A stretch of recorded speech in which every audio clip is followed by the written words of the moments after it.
Thank you very much, Professor.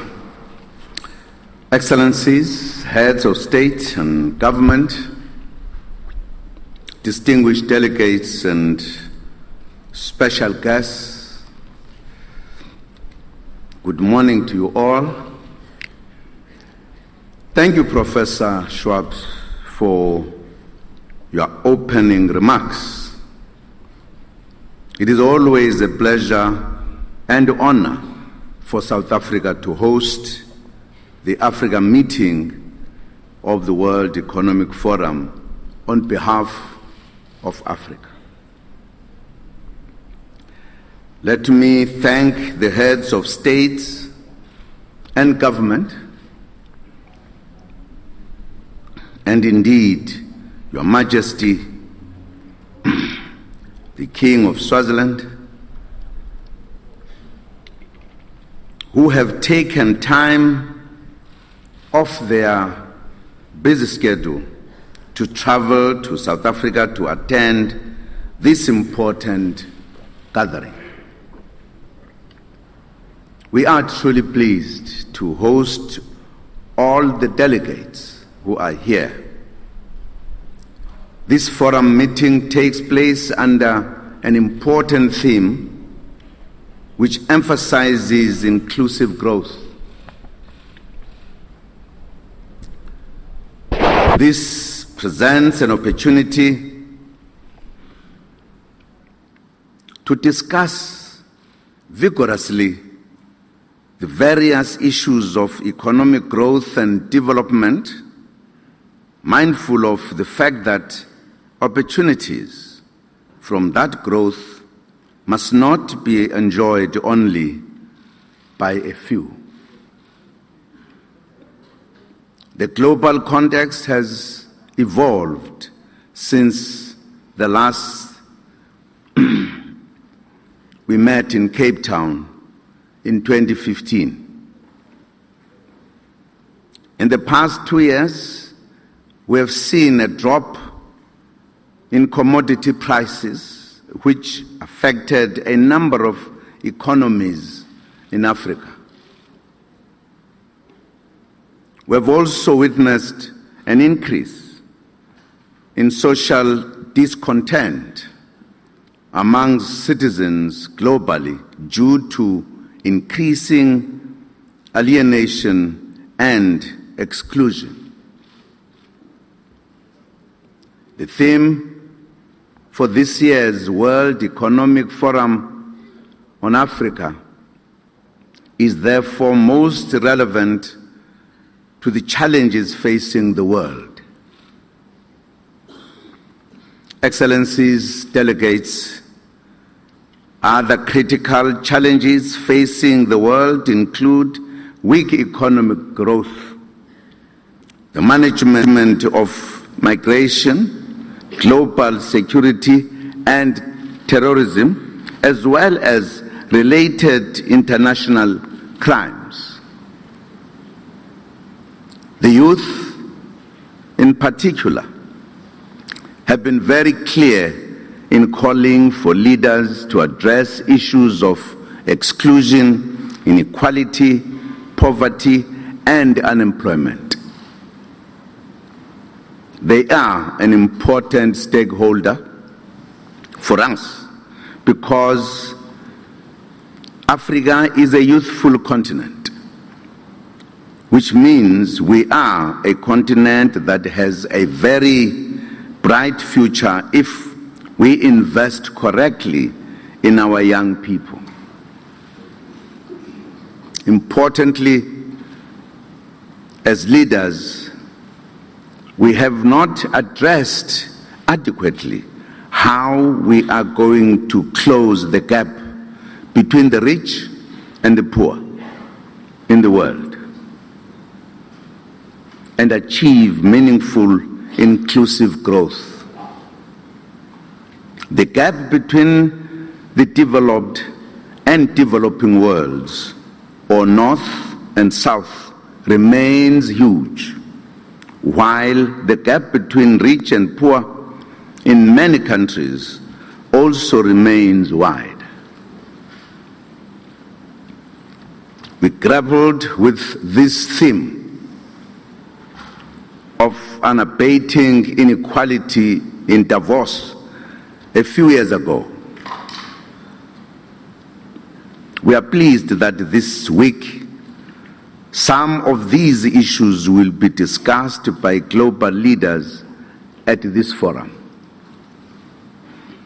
We support the G20 resolution of 2016 that a people-centered sustainable development must be achieved, which ensures that no one is left behind and that the dignity of every person on the planet is protected.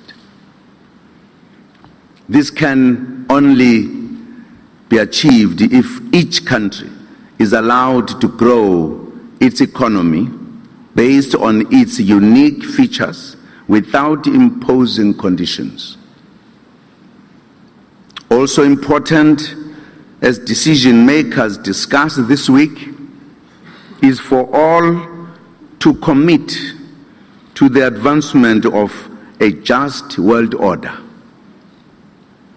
as outlined in the United Nations 2030 Sustainable Development Goals and the Addis Ababa Action Agenda. In working towards facilitating inclusive growth and prosperity, the continent has a number of issues to resolve, which we are already addressing and which are in line with the Continental Blueprint Agenda 2063. In our country, we speak about radical economic transformation, which in our view will take us on the path to inclusive growth and a better life for all. Moves are already underway to radically transform the African economy.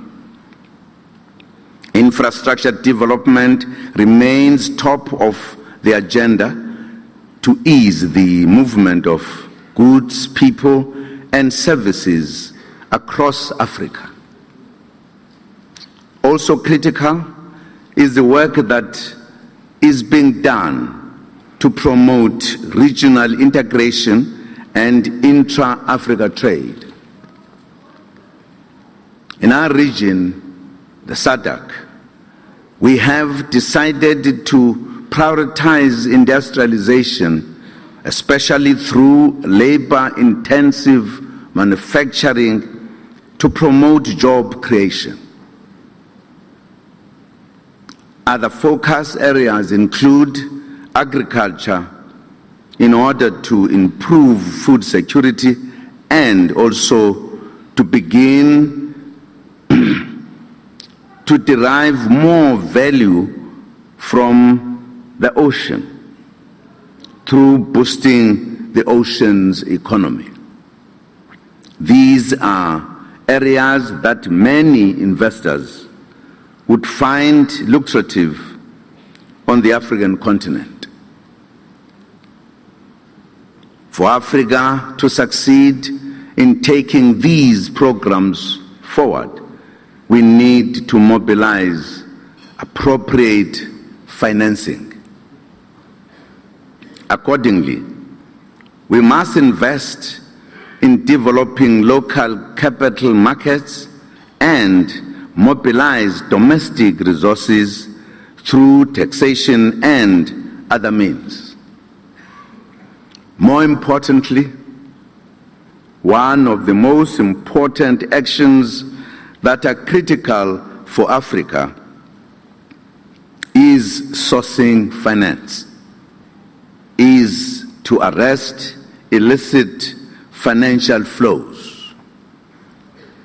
Billions are taken out of Africa each year, and this is money that should be used to fund our development. We are encouraged by the work done by the Financial Action Task Force.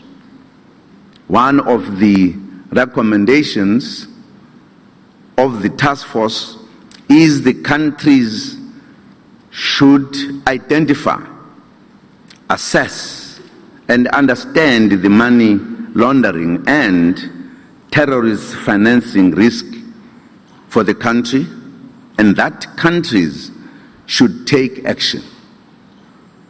This is of absolute importance. However, while much has been done globally to fight terrorism financing, the proliferation of illegal weapons and money laundering, not much has been done to fight profit-shifting, tax crimes, and other related economic crimes. We wish to emphasize, therefore, that combating the illicit financial flows, transfer pricing, and other related international financial crimes is critical to the attainment of global sustainable development. These matters should be taken seriously by global decision makers as part of the move towards a just world order and inclusive growth.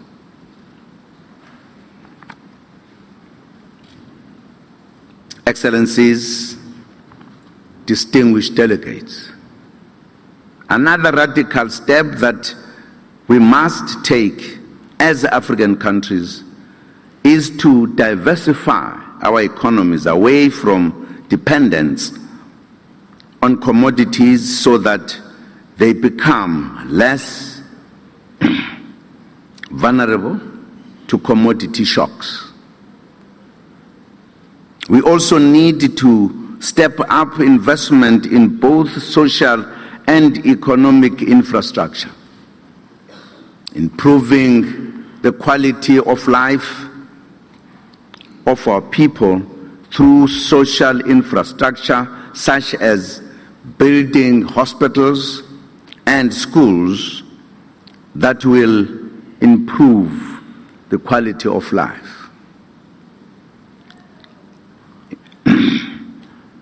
In order to achieve these goals and many others, we need to strengthen developmental partnerships between government, business, labor, and all relevant stakeholders. This forum is a key instrument in this regard, as it brings global actors together to discuss such important matters. It is also important for such discussions among social partners to continue taking place domestically, which has been an important area of emphasis for South Africa. Your Excellencies, as Africans, we have decided to take charge of our destiny. Our people yearn for prosperity, and we are determined not to fail them. That is why we have Agenda 2063 as a clear roadmap towards inclusive growth and a better life.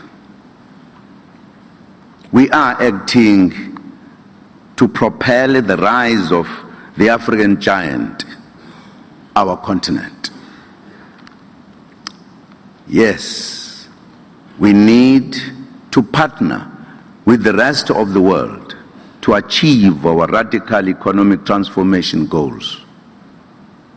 our partners, will find us moving forward with determination and zeal. Africa is rising, and African leaders are rising to the occasion. Your Excellencies, distinguished delegates, let me once again extend a warm welcome to all of you in this warm city of Durban. We invite you to explore the city and the rest of the country at the conclusion of the meeting. South Africa remains alive with possibilities and has a lot to offer indeed. I thank you.